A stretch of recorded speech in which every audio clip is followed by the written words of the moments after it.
Welcome to the B2B Breakthrough Podcast. I'm your host, Sierra Cristo. I'm not going to say that I can't compete with, but I'm in my lane, and I'm okay with being in my lane because there's always going to be individuals that want something different, something off the mainstream. And if you focus on who your customer is and who you're speaking to, all of that doesn't even matter. Well, those big guys, so to speak, are not having those conversations and that And they do boots the on the same thing. ground. Quite honestly, you walk into a Sunglass Hut, you know what you're getting. Yeah. Right? Yeah. I don't care if you walk in California, in New York, in Florida, wherever you go, you know exactly what you're getting. Totally. So I'm okay. I'm okay with out differing and not outdoing.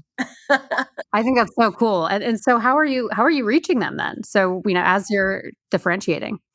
That's always a challenge. But what I will say works is partnering with, again, back to the partnering with the right influencers. Like I have a brand, influencers, and that's a journey too, because likes don't always convert. As a matter of fact, likes almost never convert. And so, and so it's finding that right individual that actually gets your product, that gets your brand. And so they're not just doing a post or doing a reel wearing your glasses saying buy me or buy this product. What they're doing is they're going to get coffee or they're driving and they happen to have the glasses on. And do you know what I'm saying? Because they've incorporated it into their lifestyle. So for me, those are the ideal partners and ways to reach my customer. Additionally, it's important for us to establish B2B and to be in boutiques that carry independent brands. The climate has changed quite a bit since COVID because a lot of retailers aren't necessarily doing a lot of purchasing of inventory and holding on to it because they had to get rid of it that year that they weren't selling. Yeah. So they like to do consignment. But even with that, if you find the right retailer that is already selling unique products, then they already have an audience, right?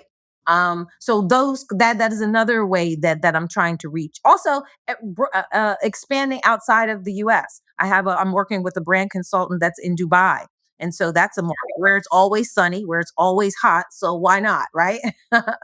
It's always everything there is designer, but there's always a lane again for something unique and different.